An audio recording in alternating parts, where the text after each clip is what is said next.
Hi everyone. यहाँ पे एक न्यूज़ निकल के आ रही है जिसमें हमारे आरबीआई के गवर्नर जो हैं शक्तिकांत दास जी, उन्होंने बेसिकली एक इंटरव्यू जी के साथ एक इंटरव्यू में उन्होंने कुछ पॉइंट्स हाईलाइट किए हैं रिगार्डिंग द इन्फ्लेशन। तो चलिए हम इस वीडियो में देख लेते हैं उन्होंने क्या बोला है।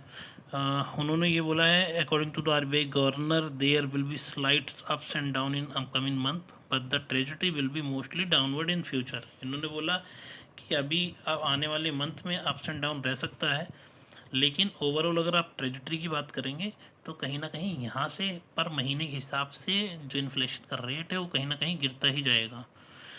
आगे हम कुछ पॉइंट्स और देख लेते हैं उन्होंने क्या बोला है।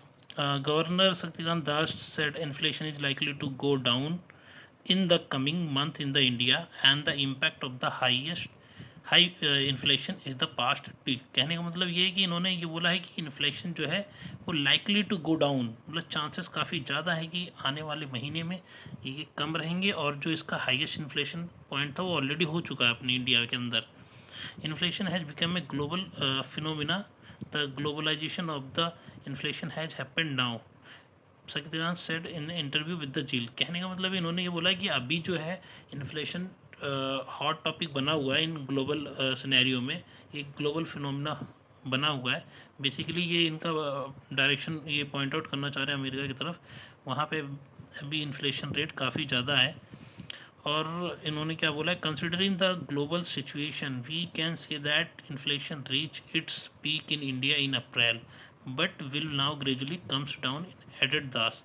इन्होंने बोला कि इंडिया में ऑलरेडी जो पीक था वो निकल चुका है अप्रैल में, अब यहाँ के बाद वैल्यूज़ इन्फ्लेशन के रेट्स यहाँ के बाद डाउन ही होंगे। According to RBI governor there will be slight up and down in the coming month but the trajectory will be mostly down. मतलब कहने का मतलब ये है, इन्होंने ये बोला है कि अब जो पीक था वो निकल चुका है, यहाँ से इन्फ्लेशन धीरे धीरे हर मंथ के हिसाब से वो कम होता ही जाएगा, उसका उसका रेट कम ही होता जाएगा। तो कहने का मतलब चांसेस काफ़ी कम है इंडिया में इन्फ्लेशन में आने के।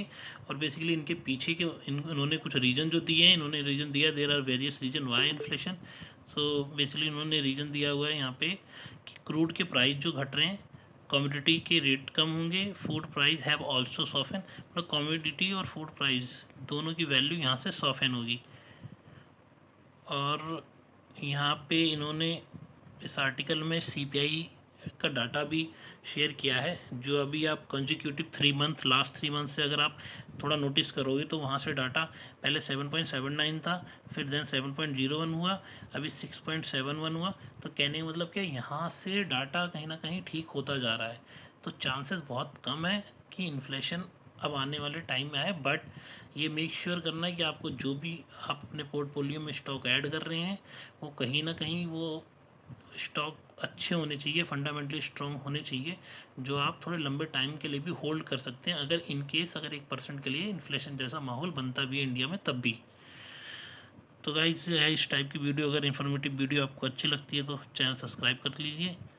थैंक